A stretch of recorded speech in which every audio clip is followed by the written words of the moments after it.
नमस्कार, स्वागत है आपका द न्यूज पर। मैं हूं आपके साथ शिप्रा सैनी। बेरोजगारी के मुद्दे पर विपक्ष लगातार मोदी सरकार पर हमलावर नजर आता है, लेकिन अब इसी मुद्दे को लेकर आरबीआई यानी रिजर्व बैंक ऑफ इंडिया ने बड़ा खुलासा किया है। आरबीआई ने रोजगार को लेकर डेटा जारी करते हुए यह बताया है कि देश में साल भर में 4.7 करोड़ नौकरियां बढ़ी हैं और रोजगार वृद्धि भी डबल हुई है। तो ये बड़ा दावा जो है आरबीआई ने अपनी रिपोर्ट में किया है।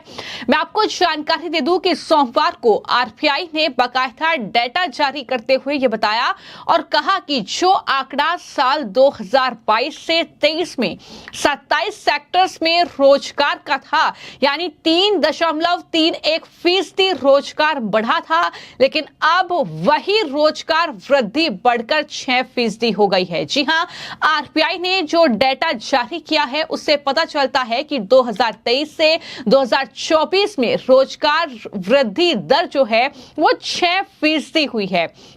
रिजर्व बैंक ने यह भी कहा कि देश ने मार्च में समाप्त वित्त वर्ष में 4.67 करोड़ नौकरियां जोड़ी हैं। यह आंकड़ा उन प्राइवेट सर्वे की संख्या से काफी ज्यादा है जो देश में उच्च बेरोजगारी दर की ओर इशारा करते हैं।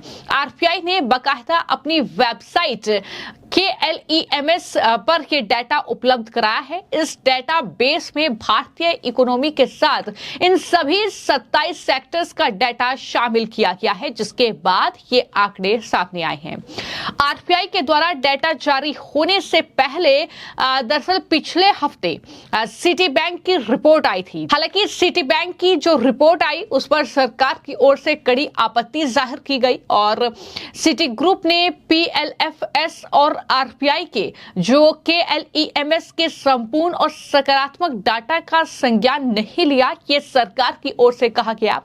दरअसल सिटी बैंक ने नौकरियों की संख्या और क्वालिटी पर सवाल उठाए थे। सिटी बैंक की रिपोर्ट में यह कहा गया था कि लगभग 7% की वृद्धि से भारत में हर साल केवल 80 से 90 लाख जॉब्स पैदा होंगे। भारत को लगभग 1.1 से 1.2 करोड़ नौकरियों की जरूरत है। तेज विकास के बावजूद भारत अपने वर्कफोर्स के लिए जरूरी नौकरियां उपलब्ध नहीं करा पाएगा। रिपोर्ट में रोजगार की क्वालिटी को लेकर भी चिंता जाहिर की गई थी।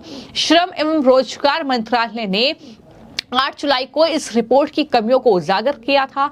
आरबीआई डेटा के मुताबिक 2022 से 23 में एग्रीकल्चर, ट्रेड और फाइनेंशियल सर्विसेज समेत 27 सेक्टर्स में काम कर रहे लोगों की संख्या सालाना आधार पर 3.31% से बढ़कर 59.66 करोड़ हो गई है और इन 27 सेक्टर में रोजगार का आंकड़ा 57.75 करोड़ रहा।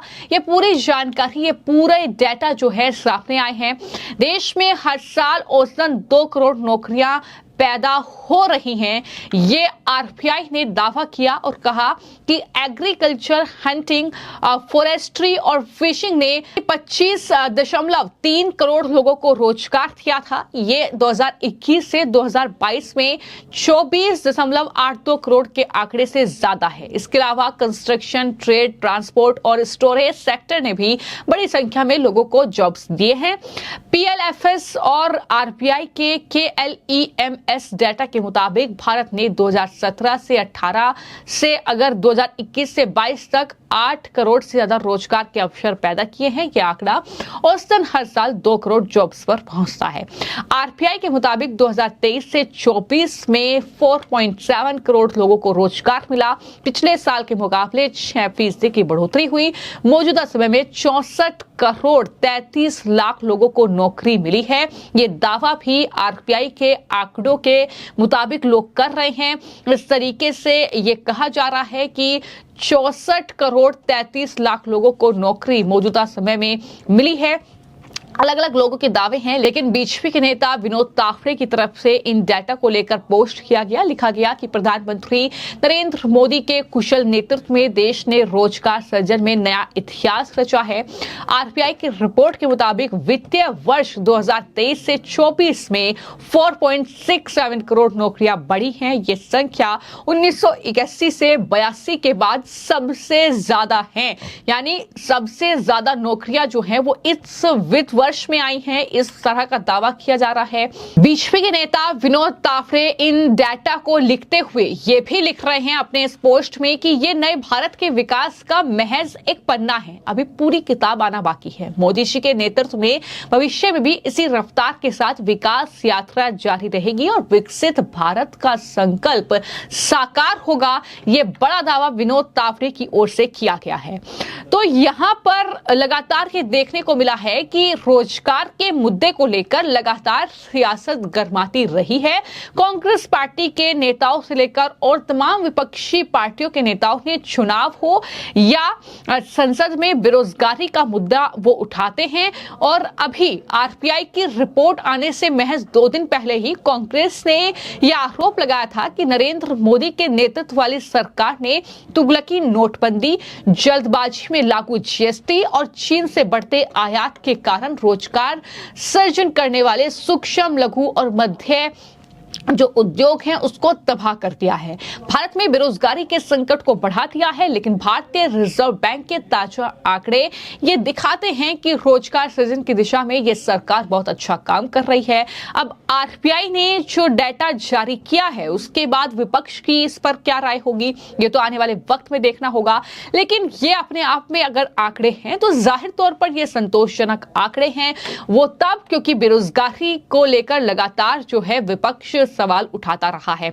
हालांकि कई मौके ऐसे आए हैं जब प्रधानमंत्री नरेंद्र मोदी ने भी अपने तीसरे कार्यकाल में भारत को विश्व की तीसरी सबसे बड़ी अर्थव्यवस्था बनाने और भारत को वर्ष 2047 तक उच्च आय वाली अर्थव्यवस्था बनाने का लक्ष्य लेकर वो चल रहे हैं। अगर रोजगार सृजन में इसी प्रकार तेजी बनी रही तो निश्चित ही देश अपने लक्ष्य को हासिल कर सकता है। ये साफ तौर पर पीएम ने भी कहा है। और हम आपको ये बताते हैं कि सिर्फ आरबीआई ही भारत अर्थव्यवस्था के बारे में सुनहरी तस्वीर प्रस्तुत नहीं कर रहा है, बल्कि अंतर्राष्ट्रीय स्तर के आर्थिक विशेषज्ञ भी आने वाला कल भारत का ही बता रहे हैं। आर्थिक मामलों के जो कहीं ना कहीं टिप्पणीकार हैं मार्टिन वुल्फ, जो कि अक्सर ब्रिटिश जो न्यूज़पेपर हैं फाइनेंशियल टाइम्स उसमें आर्थिक मामलों पर अपने आर्टिकल लिखते हैं। उन्होंने कहा कि भारत वर्ष 2047 तक एक महाशक्ति बन जाएगा।